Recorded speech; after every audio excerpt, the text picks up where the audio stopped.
Thank you, Ken. Thanks so much. Well done. Thank you, Ken. Can you all hear me? I've never spoken with one of these Madonna microphones on my ear before, and Kathy said, don't sing, and so I won't. I have to tell you, well, first of all, Ken and Marianne, you've been such great hosts for Kathy and I. Thank you so much, and what a pleasure to get to meet your three sons who are in here taking your money on the golf course every day that they're here. And I really appreciate, both Kathy and I really appreciate the hospitality that you've shown and everyone here that we've met. It's just been a great opportunity to join you here this evening. And the students, I want to give a shout out to Joseph and Evan and Marielle, I think are still here. Raise your hands back there, just stick them up. I had a great chance to meet with them before our reception this evening. And when you meet young people like this that are so dedicated to their schooling and have the help that they are given to compete internationally, that the World Affairs Council gives them, it restores your hope for America in the future. You know, you can rest easy on your rocking chair on the front porch is what I do. And an old boss told me that, you know, he asked us, what do you think your number one job is as a general officer? We said, well, to do the mission. He said, that's important, but it's not the number one job. So someone raised their hand and said, take care of our people. He says, well, that's important too, because you can't get the mission done if you don't take care of your people. But he said, that's a wrong answer too. So we were flummoxed and said, the number one job you have as a senior officer in the Air Force is to raise your replacement. Because you're not going to do this the rest of your life. And you do want to be sitting on that rocking chair on your front porch one day, knowing that America is in good hands. And these young students give me that same impression. So how about a round of applause for them?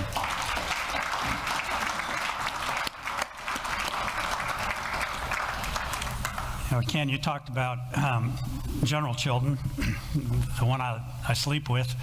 I was relating a story earlier to my friends here new friends here at the table about how Kathy, we met at Edwards Air Force Base in test pilot school. We were classmates, and she's a flight test engineer, and I'm a knucklehead pilot. And what flight test engineers do is they'd fly in our back seat and tell us which way to turn. You know, left, right, go up, go down. Well, she was very good at it, and she remains so, except now she sits next to me in the car and does the exact same thing. And I paid just as close attention as I ever did flying jets. But the other thing was I was always one rank ahead of Kathy. She was younger than me, and so when she was a lieutenant, I was a captain. When she was a captain, I was a major. When she was a major, I was a lieutenant colonel. I was always getting promoted a little ahead of her because I was older than her. And so when we'd walk down the street, or walk anywhere, you know, if we were in uniform, you know, she'd have to stand to my left and a little bit back, which is appropriate in uniform. But she would always remind me when we walked through the front door of the house and took our uniforms off that she outranked me by one rank inside that home. So I'll never forget, I was commander of STRATCOM and sitting in my office. Kathy was a colonel at the time in the Air Force Reserves, and a message came out, and every year the new list of brand new one-star generals would be announced. And I was just checking my email, and this note came up, said, the President of the United States has nominated the following officers for promotion to Brigadier General, which is 1 star. At the time, I was a 4-star. And I started looking down the list, and there's my wife's name. I said, print. And I took that home, and I walked in the front door that night, and I said, honey, it's official. The President of the United States says I now outrank you even at home. That fast, she said, oh no, dear, it's additive. So she went from being a 5-star to the only 6-star general I've ever met in my life that very day. So I love you, dear, and so glad we could be together here tonight. Well, Ken, you know, as good of a host as you've been to me, you kind of set me up tonight because when I heard, you know, World Affairs Council, I assumed everybody here wanted to hear about world affairs and not fun astronaut stories. You know, I had a really cool movie I was going to bring, but I thought, no, you probably don't want to watch that. You want to hear serious stuff. So I was always taught never apologize before you speak, but I'm going to apologize up front because I'm going to talk about some serious stuff to start the evening. And, the title of the talk has to do with why space matters to our national security and where are we today. So I really would like to spend a little bit of time talking about that, but at the end of the evening, or when I've finished with my prepared remarks, which hopefully won't put you to sleep before the appointed hour, we'll open up for questions, and I will talk about anything you want to ask me about, to include personal. You can ask me personal questions, but anything you want to talk about my experiences as a NASA astronaut, which were truly out of this world. Okay, so well. I want to begin by reminding us, and you may all remember this, in November just of last year, the Russians, Vladimir Putin and his gang, launched a direct ascent anti-satellite weapon. Okay, this is a rocket that takes off from the ground and doesn't go into orbit, but targets and flies directly at a satellite in orbit with the intent of hitting it, and they did. It was one of their own satellites, so it was a test mission, and they proved that they could intercept and destroy a satellite at will by demonstrating this. Interestingly, back in the 1980s, the United States and Russia, during the Cold War, were thinking about fielding anti-satellite weapons. But we kind of came to a mutual agreement, having tested both our anti-satellite systems at the time, that we would not field them, because they were destabilizing in the relationship. If someone were to attack a satellite of the other country, we might think they were preparing to launch a nuclear attack, depending on the type of satellite they went after. So it didn't make sense. So both the Soviets and the Americans, although we had developed this capability, we decided not to field it. Roll the clock forward to November 21, and Russia goes and does it again. So what are they thinking? Not only did Russia do this, but back in 2007, when I was in command of Air Force Space Command, we observed the Chinese test a direct ascent anti-satellite weapon. They tested it twice, and on the third time, they successfully impacted a satellite. Both of these events created an enormous amount of debris in space, in orbit, and in fact, the recent Russian test resulted in our astronauts on the International Space Station and the cosmonauts taking shelter and closing the hatches on the vehicle for fear of the possibility of being struck by some of this debris. And so it's irresponsible behavior on the behalf of the Chinese, and it's irresponsible behavior on behalf of the Russians as well. So what are they thinking?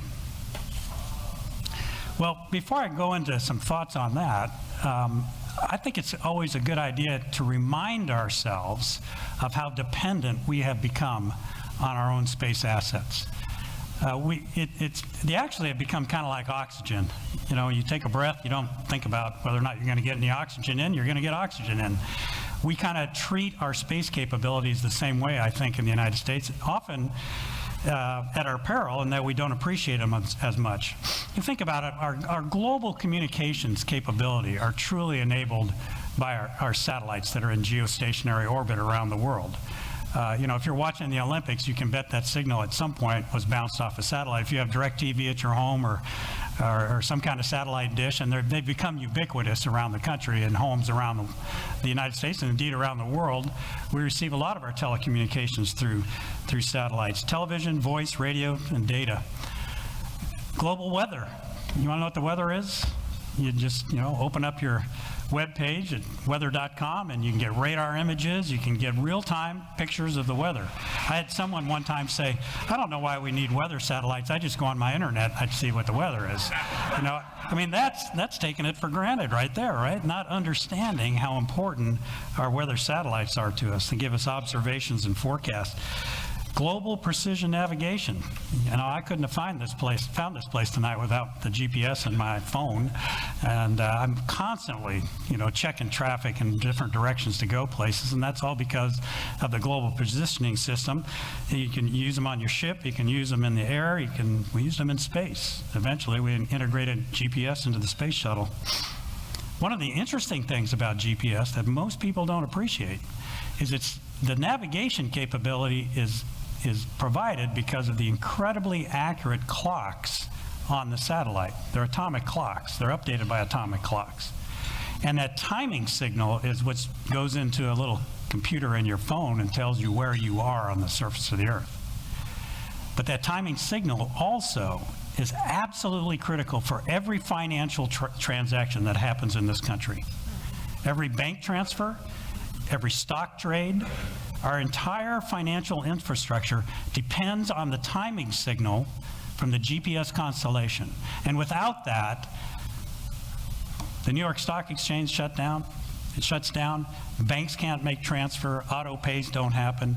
Something as simple as pay at the pump when you fill up your gas tank are not able to be accomplished if we lose the GPS constellation.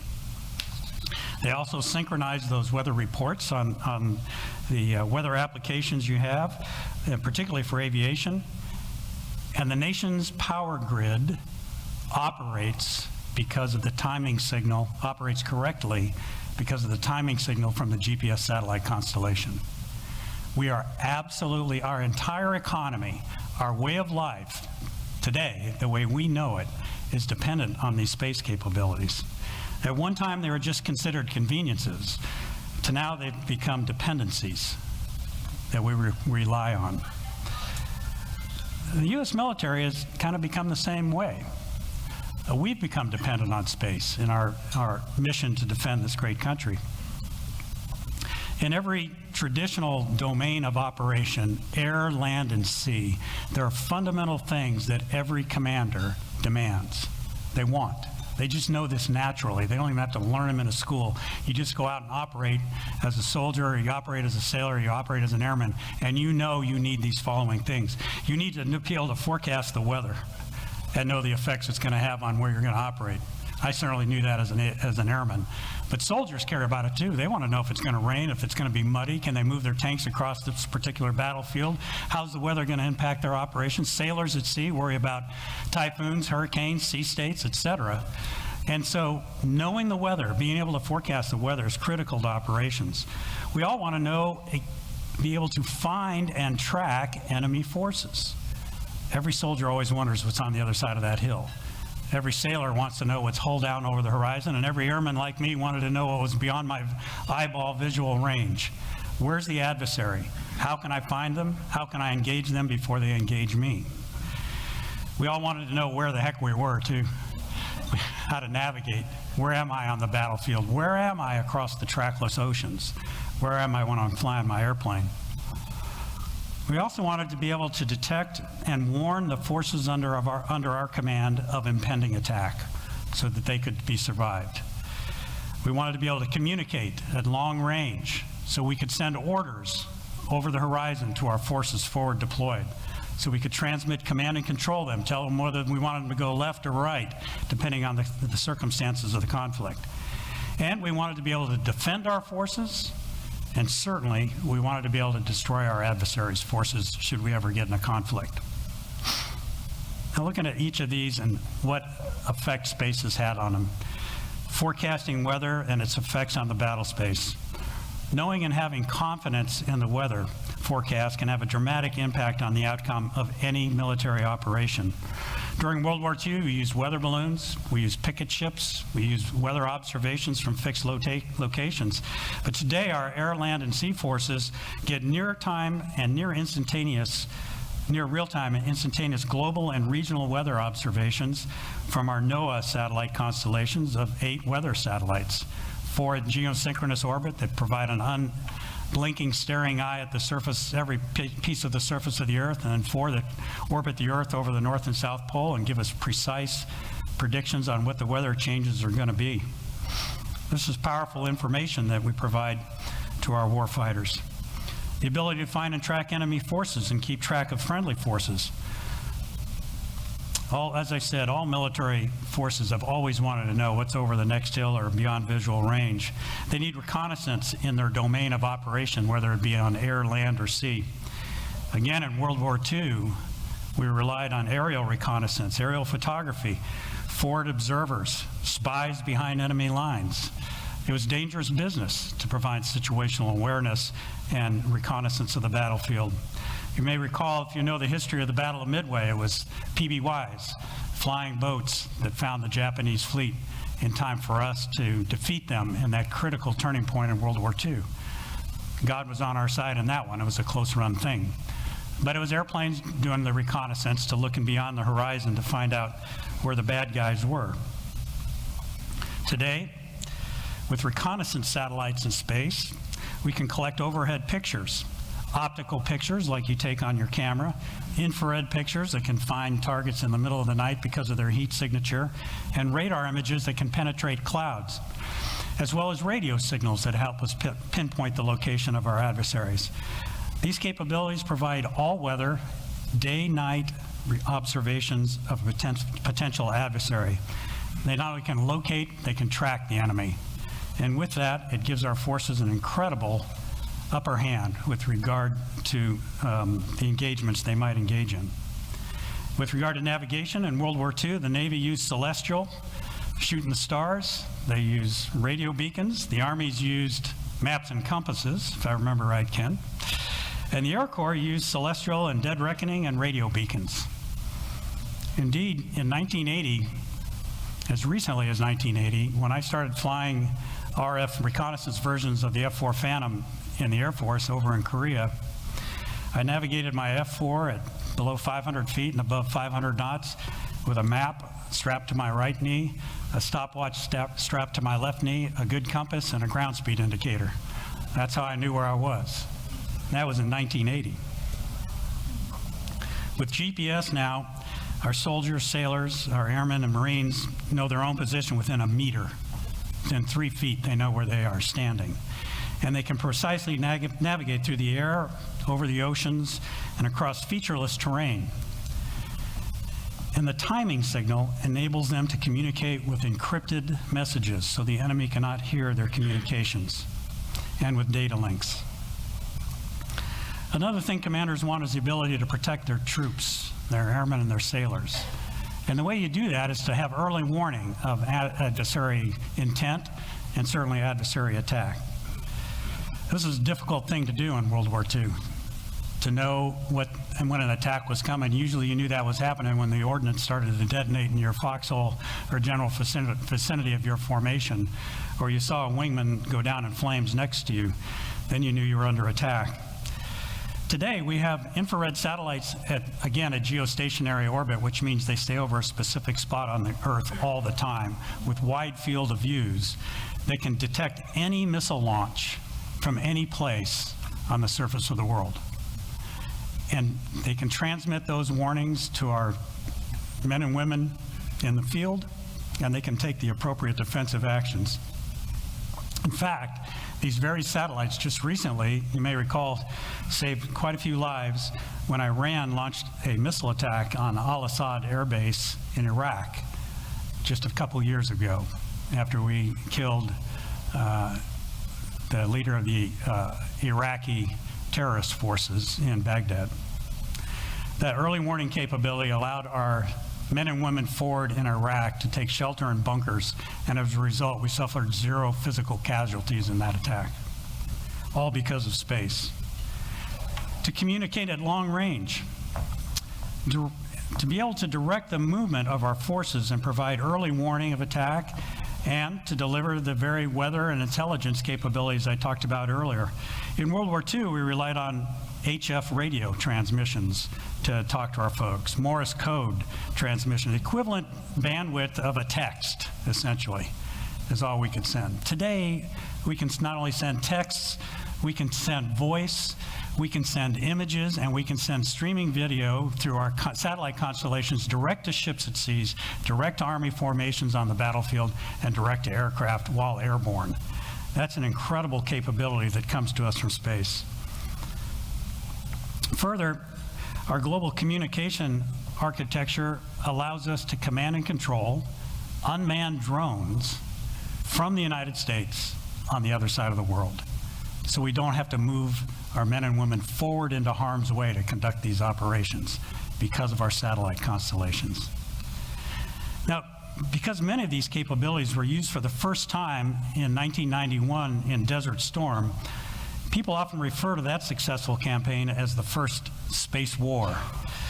Not that there was a war in space, but because it became obvious that our space capabilities gave us a very incredible, huge, in fact, advantage over our enemies. In the 1990s, we continued to leverage our space capabilities to strengthen our military effectiveness, and most notably in the development of GPS-guided munitions. So we integrated the GPS precision navigation and timing into what we otherwise in the Air Force called dumb bombs, and gave them the capability to more precisely hit their targets. It so effectively increased the accuracy of not only bombs, but surface-to-surface missiles that the Navy or the Navy can launch from ships and the Army can launch from the land, even down to artillery rounds having the capability to have GPS in the round and deliver more accurate fires on the battlefield. And now to give you an understanding of the impact of this capability, this precision capability, in World War II, if we wanted to attack a building of this size, about this size, and ensure with high probability that we had destroyed it inside Nazi Germany, the 8th Air Force would launch 1,000 B-17s. They would carry together in aggregate 9,250-pound bombs. And with that level of force, they felt reasonably certain that they would hit this target. That's because our accuracy in World War II with those bombers was about a half a mile. So if they were aiming for the middle of this building, if you drew a half a mile radius around this building, half the bombs would land in that circle, and hopefully some would hit this building, if that was your target. That was the precision capability of the Norden bomb site in World War II. In Vietnam, if we wanted to go after this same target, it would take 30 F-4 fighter aircraft carrying 176 500-pound bombs, because their error of probability was 400-foot radius. In Desert Storm, with laser-guided bombs, our stealth fighters, one stealth fighter could take this building out twice. And today, since we integrated GPS into our dumb bombs, a single B-2 bomber can carry 80 500-pound GPS-guided munitions and hit 80 different targets near simultaneously with a 10-foot error probability. So they could hit 80 of these buildings scattered around the desert area here on a single pass. That's the power of precision that GPS-guided munitions have brought to our force. The integration of our space capabilities into the way we conduct military operations on land, sea, and in the air truly have made our military more lethal, more efficient, more effective, and less likely to cause collateral civilian damage with that type of precision. The bad news is, which started out as convenient supplements to weather forecasting, intelligence gathering, navigation, threat warning, and communication, have now become military dependencies, just like our civilian dependencies. Our forces have not trained to fight without these capabilities because we've been so effective using them. Further, because we assumed that space would always be a benign, or as some would say, peaceful environment, I can assure you, having been there 3 times, it's anything but peaceful. Our current satellites that provide all these capabilities are not designed to survive any form of attack from an adversary. They're totally vulnerable. And worst of all, our adversaries, specifically Russia and China, they watched how we used our space capabilities in the 1990s, and they recognized our dependency and have subsequently tested, as I discussed earlier, and China certainly has fielded weapons capable of destroying the very satellites we have come to rely on. Now, one might say that were they to destroy our space capabilities, that would simply level the playing field in a conflict. To that I say, first of all, we should never want our sons and daughters to go into a fight on a level playing field. Never. We always want to have the upper hand. But worse yet, because Russia and China have fielded these because they have fielded the similar capabilities to us. They have their own GPS constellations. They have their own communication constellations. They have their own intelligence and surveillance satellites and missile warning satellites. Because they have similar capabilities to enhance the effectiveness of their forces, if we lost ours, they would be the ones with the dramatic advantage in a fight. And our men and women, our U.S. men and women in harm's way would be at a huge disadvantage in that conflict. In sum, a failure to address the threats that Russia and China hold over our satellites would be catastrophic to our soldiers, sailors, and airmen and Marines in any future conflict. So what are we to do? I say simply, we got to start treating space like we do every other domain. Just like we treat the land domain, just like we treat the sea domain, just like we treat the air domain. Space is not a peaceful place anymore, and we need to recognize that and accept it. We need to equip our space forces with the tools and authorities that will allow them to gain and maintain space superiority over any adversary in the future. If you think about it, it is unimaginable that we would intentionally fail to equip or train our Air Force, our Army, or our naval forces with fail to equip them with the authorities and tools necessary to gain and maintain superiority in air, land, or sea. We would never do that. We expect them to do that, and it takes money and training and manpower to do that. But that's where we are today in space.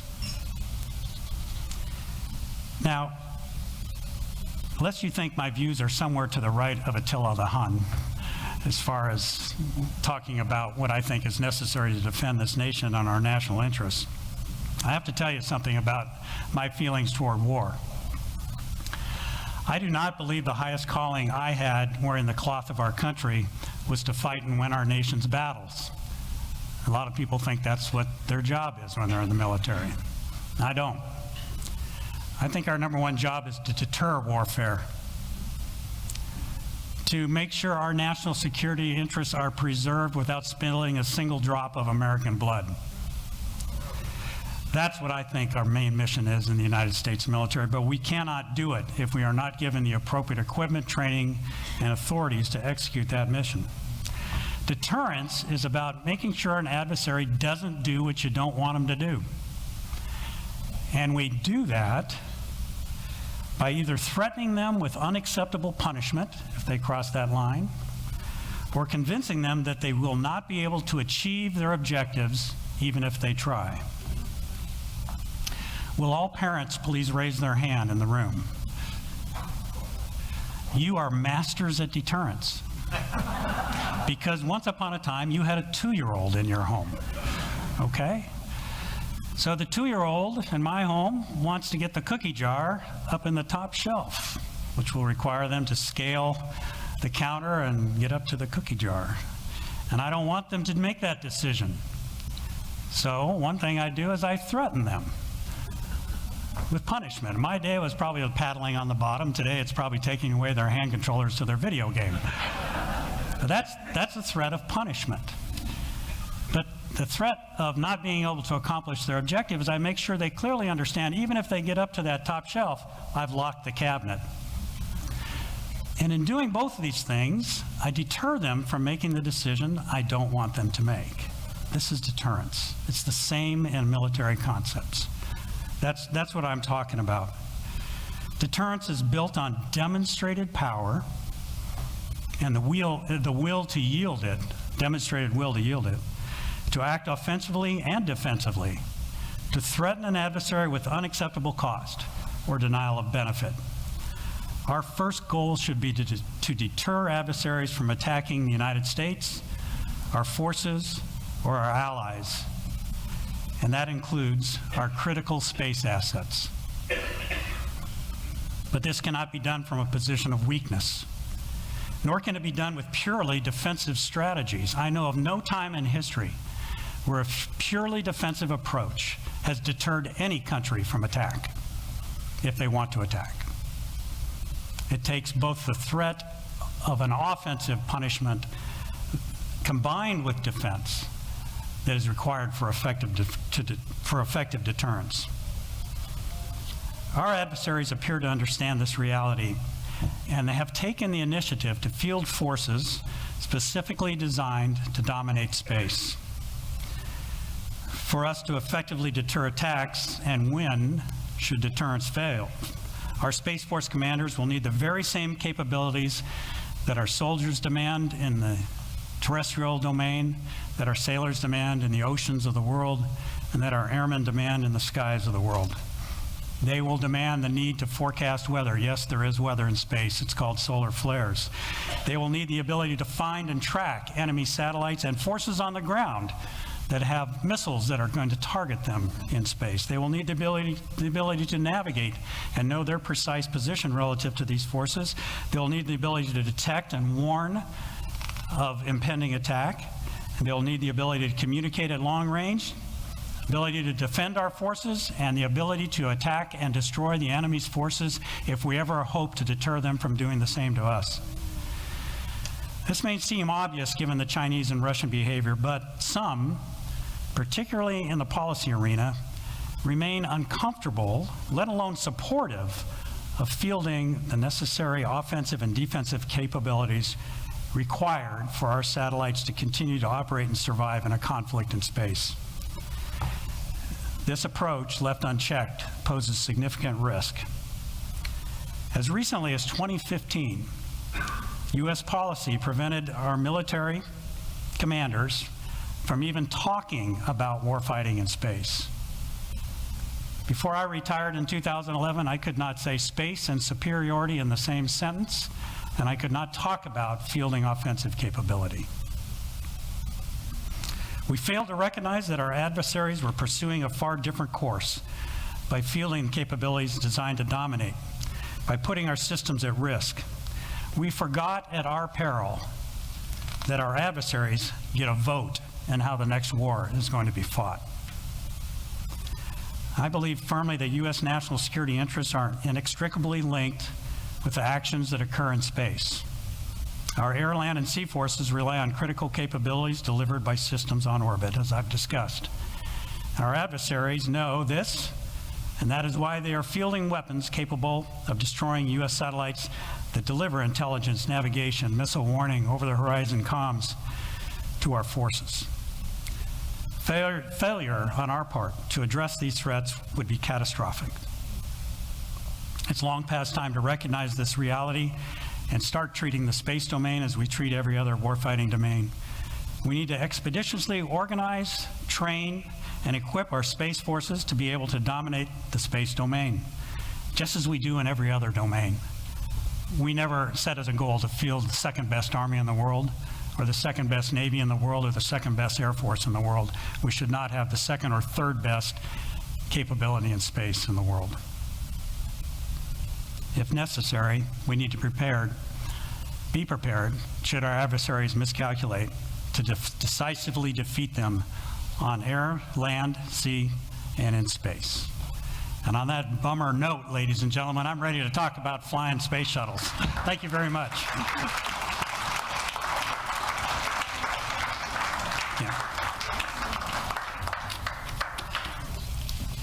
Is this microphone on? It is. We live? Okay. Well, thanks very much for those comments, General Chelton. I will tell you that I have a handful of questions, and we obviously are not going to have enough time to get to them. But let me throw you a softball right off the bat. Okay. How'd you go to the bathroom on the space shuttle? You win the prize. That's the, what was that Groucho Marx thing? You say the secret word? I told Ken beforehand, I said, we ought to give a door prize to anybody who asks that question, because I know everybody's wondering. And I'll tell you the answer.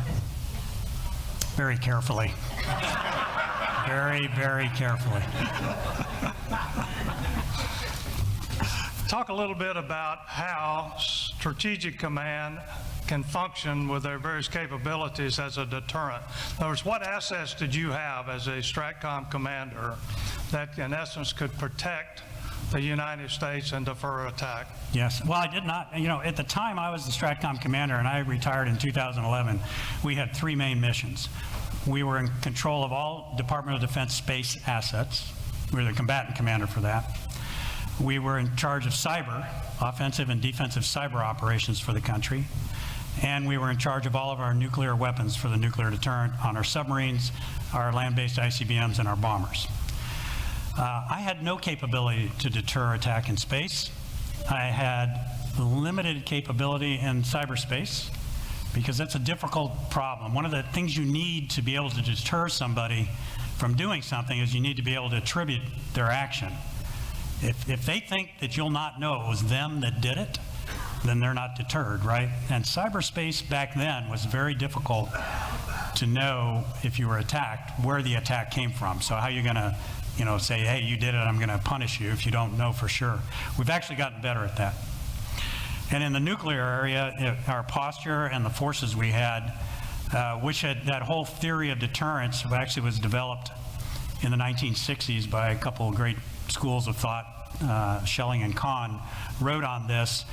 And you can't prove it's going to work tomorrow, but if you look back, it's worked for over close to 80 years now, vis-a-vis then the Soviets and now the Russians. We've had a stable deterrence with regard to our nuclear posture. And that's important as we go forward, in particular, since we're now seeing China break out and going from when I was on active duty, China's nuclear capability was 20 missiles. That's all they had. Now, these missiles were not very accurate. Their circular error probable was worse than a B-17. It was about a mile. But on top of each one of those missiles was a 4-megaton warhead, which they didn't have to hit within a mile to achieve the effects they wanted. And they felt in those days that's all they needed to deter the United States because they know what we value. We value most human life. We value the lives of our citizens. And if they could hold 20 of our major cities at risk, they felt that would be enough to deter us from attacking them. Suddenly, Xi has just recently, we've seen through civilian commercial imagery, approximately 200 new missile silos being built. They have mobile missiles. They have submarine force with ability to deliver nuclear armed missiles in the United States, and they're just now arming their bomber force. Why? That's a great question. I think it's because they want to coerce us. I think they want to invade Taiwan and be able to look us in the eye and say, you sure you want to do anything about that? Times are changing. Deterrence is the theory of deterrence has not changed. The tools that our adversaries are bringing to the table are changing right now, and it's serious business. I think everyone in the audience knows that the major deterrence issue today is the potential that Russia would invade Ukraine. So would you comment on, what you think could possibly happen there and what the vulnerabilities might be? Well, I had a mentor when I worked in the Pentagon, and she taught strategy at National Defense University. She was an interesting woman. She had been in the Israeli Air Force, flew helicopters, was there during the Yom Kippur War. Just a fabulous lady. Lanny Cass is her name, Dr. Lanny Cass. And she had a theory on warfare that I have a hard time arguing against. She would ask her students, and I was one of them, why do countries go to war? And she had two reasons that she postulated. One, they have no other choice. I mean, going to war is a big deal. You know it's going to cost your country. No matter the outcome, it's going to cost you in blood, it's going to cost you in treasure. But if you're forced into a corner and you have no other choice, and arguably this was Japan in World War II. Remember, in those days, imperialism was still in vogue, and they were imperialists on the mainland of Asia, in China. They were expanding their empire through Manchuria and down through China, and what did the rest of the world do? We sanctioned them and cut off their supplies of oil and natural resources, rubber, from Southeast Asia. They have none of those in Japan. They have none of those resources. They relied on ships bringing those resources to them to be able to conduct their military operations in the mainland of Asia. And so they calculated, based on their national interest, they had no other choice if they wanted to continue, which was acceptable in their minds, the imperial expansion of Japan. They had to sink the U.S. fleet at Pearl Harbor and hope we would not retaliate. Because once they did that, they could open back up their supply chains to Southeast Asia and continue. They felt they had no other choice. The second reason Lanny would say countries might go to war is because they think they can win. They think they can win. I think Putin thinks he can win. We have threatened him with diplomatic sanctions and economic sanctions. The real question is, does he care? Does he care? We're certainly not holding him at risk with military force. I don't know the answer to that question. He may indeed calculate it's not worth it. But right now, with the price of oil, I don't know what he has to lose. That's their major source of income. And I'm not predicting or prognosticating here, but it's a dangerous time over there. Again, it gets back to how do you deter someone? How do you convince somebody? Again, the second part of deterrence. It's either punishment or denial of benefit. That he will be denied the benefit he thinks he's going to achieve by invading Ukraine. How do you convince him of that? If you can do that, he's deterred. I don't know. I think we have a hint at the answer based on your comments, but how vulnerable is our satellite communication system? Well, it's not just our communication satellites, but it's also, just as importantly, our reconnaissance satellites that help us locate adversary forces around the world, and our GPS constellations. The communication satellites are pretty much fixed targets at geostationary orbit. So they're not maneuvering, they're not flying by, they're just sitting ducks. The Chinese have demonstrated a capability to kill those satellites with direct ascent weapons. Our low altitude reconnaissance satellites and weather satellites, half of them, are also subject to that threat. But they're also subject to another threat, and that's if you can launch a killer satellite to go up next to them and kill the satellite. Russia has also demonstrated this. It was just, I think, a little over a year ago that the commander of the Space Forces, General Jay Raymond, the new service, revealed that the Russians had launched a satellite that had rendezvoused and came within a very close distance of one of our most valuable multi-billion dollars NRO reconnaissance satellites, and was just flying right next to it. What on earth for? Now, we've since determined that that satellite probably has an offensive capability. They can take the satellite out. The benefit of that is you don't get warned. If they launch a direct ascent missile to shoot a satellite, we see that missile come off the ground from our missile warning constellation. But if they have little satellites up there snuggling up to our critical capabilities, whether they be our GPS constellation, our communications constellations, our intelligence or weather satellites, they can strike that quickly and we wouldn't know. So it's a real problem, folks, and we are behind, not because we're not smart enough, not because we don't have the money to do this or the talent to do this, but because of past policies that have put us in this position. Do you think it was a necessary move to create the Space Force as a separate service? Yeah, you know, actually, having commanded Air Force Space Command, so a little history here, you know, there was no such thing as a space organization until in the military that was anything other than an engineering group out in Southern California, mostly here at Space and Missile Systems Center, formerly known as SAMSO in El Segundo. That's a tremendous group of engineers who put up our very first satellites. All of these capabilities I talked about, GPS, missile warning, communication satellites, came out of that organization there with the help of government contractors from around the country. They fielded those capabilities, and now I'm drifting. Ask that question one more time. Hope you didn't burn that I card. forgot the question. Oh gosh, darn it, Ken. The joys of getting old. Oh, Space Force. So we didn't really have one until 1982. And it was called the United States Air Force Space Command, started in 1982. And we had that until just a couple years ago. In fact, I commanded Air Force Space Command in 2006 and 2007. So it was the space mission in the Department of Defense was led by the United States Air Force. A few years ago, when President Trump was commander, there's always been folks that felt there should be a separate service. He resonated with that and made the decision to create a separate Space Force. I personally didn't think the timing was right. I wasn't against it, but the space capabilities that we had in the Air Force, because of these policy restrictions that we had, we couldn't field offensive capability. The stuff that we fielded was really like, just support. It was kind of like cargo aircraft, right? They don't have guns on them. They don't drop bombs, but you need them to bring stuff to the battlefield and resupply the troops and do that. That's what space did. It just supported everybody else.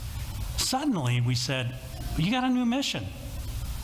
In 2015, we said, you can start talking about getting superiority in space, which should mean you should be able to field offensive capabilities. By the way, I'm not hearing anybody talk about that today, which really worries me.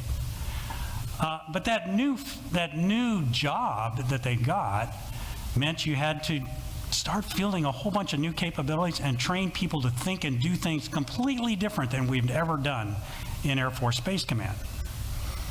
Now, this is not dissimilar to air power. We go from the Wright brothers to about 1925 when we're still flying balsa wood paper airplanes, well, not balsa wood, but they're airplanes made out of wood and cloth in the 1920s. We had a group of soldiers that were in the Army Air Corps that went to Maxwell Air Force Base in Alabama, in Montgomery, Alabama, and they set up the Air Power Tactical School, and they started writing doctrine and theory about how you would employ air power if you had it. They envisioned a long-range bomber that could carry a lot of bombs and strike deep into enemy territory.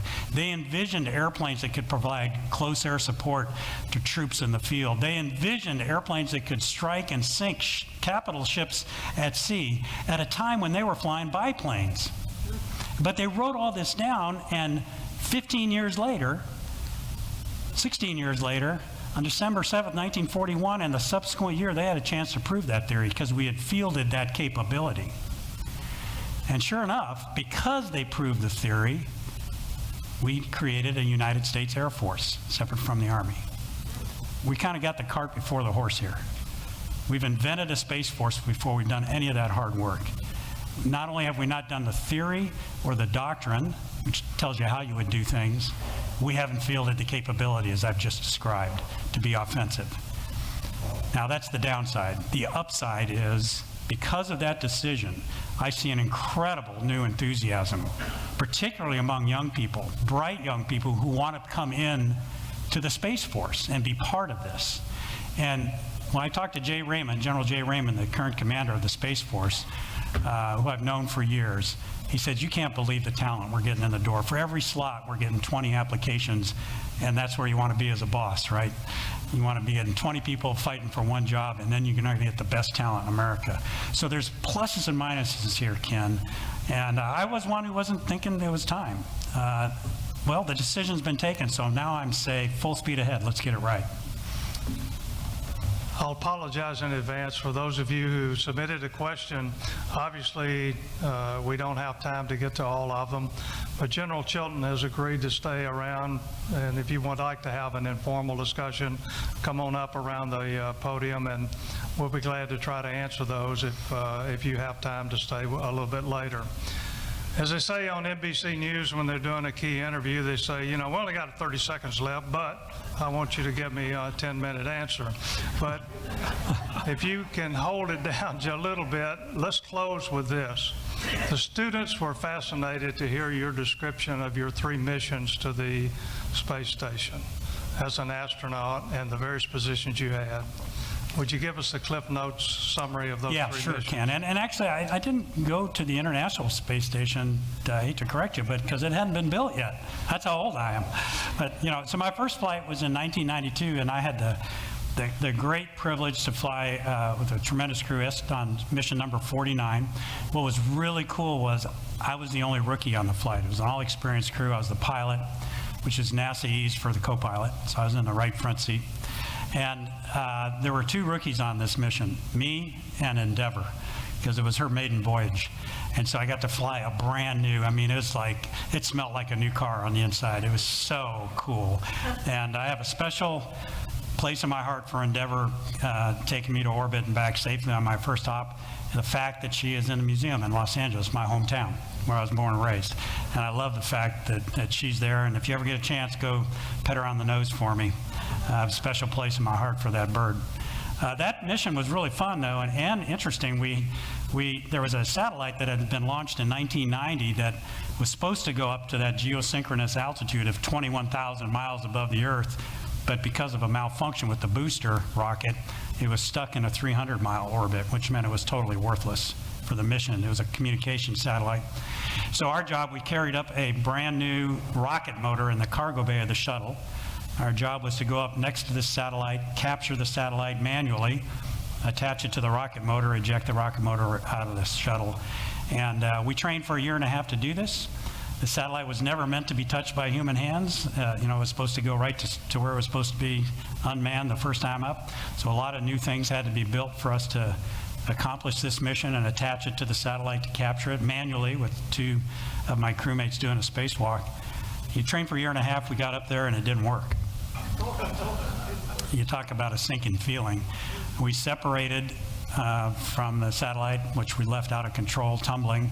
Fortunately, the ground was able to get it back in attitude. The next day we came back, changed our procedure slightly, and failed again.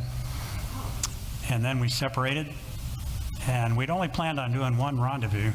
We're getting ready for number 3 here, and we have just enough gas, if we fly it perfectly, to rendezvous the last time.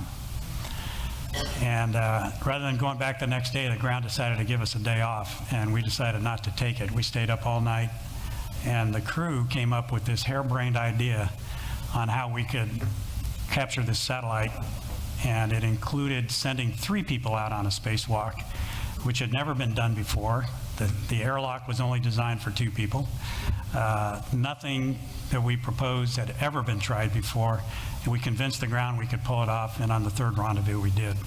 So that was, you talk about a first flight, that was pretty cool. I remember some guy interviewed me after the flight, said, "Man, this is your first flight in space, and what an exciting flight, how do you top that?" And I said, "I hope my next one just goes as we planned." That was nerve-wracking. Second one was an Earth resource mission. We studied the planet with a large radar we carried in the cargo bay that took images, again, just like our satellites we have up there today, but this was 1994, of the Earth to study environments, the health of forests, the health of grasslands and stuff all around the world. And so it was really neat to be, radar was built by JPL just over the pass here, and it was really great to work with those brilliant scientists there. And then the 3rd flight, Ken, was to a space station, but not the current one. It was the Mir Russian space station. And in 1996, we hadn't started to build the International, but the Russians still had theirs up there, and they agreed to let NASA, for a price, to come up and rendezvous and dock with the space shuttle to their space station, and some of our astronauts started doing long-duration flights with the Russians. And I had the privilege of taking Dr. Shannon Lucid, a U.S. astronaut and colleague who spent 2 years in Russia learning the language and training on the Mir simulators. We took her up on Atlantis in 1996, rendezvoused and docked, and stayed docked for 5 days to Mir, and left Shannon on board Mir. And for me, my 3rd flight, I kind of had the routine down for flying. The biggest difference was this cultural thing to overcome. I'd spent my whole Air Force career training to kill these guys. They were Soviets. And they had spent their whole careers, because they were test pilots, Soviet test pilots, former fighter pilots, training to kill me. And in fact, we found out the commander was stationed in the Soviet Far East when I was stationed in Korea and Okinawa. And he was flying a bomber fighter. I was flying an air-to-air fighter designed to shoot him down. And my co-pilot on that flight was flying F-111s in England during the Cold War with bombs to drop in East Germany, and the backup commander for our flight flew MiG-23s, and his job was to shoot him down. And here we are training together, and we became friends. And we flew in space together, which was pretty magical, with a U.S. spacecraft attached to a Russian spacecraft. The possibilities there are endless, but it's all a function of who's on top. And right now, even though we have Russians and Americans aboard the International Space Station together, I worry about who's on top on the other side. Ladies and gentlemen, thanks very much for your attention tonight. Sorry to go on so long. Thank you.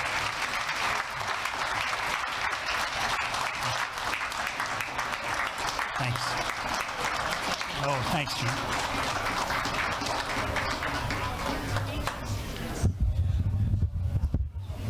I think we're live here. I just want to take 1 second and give General Kevin Chilton something. It's appreciation for his talk about the role of space in U.S. national security.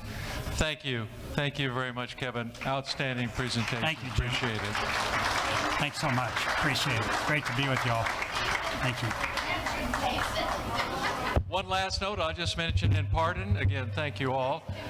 This booklet that I mentioned to you will be sent toward the end of this week to all members, so you will have your own hard copy, and take a look at it, please. So thank you all again. We'll see you on Tuesday.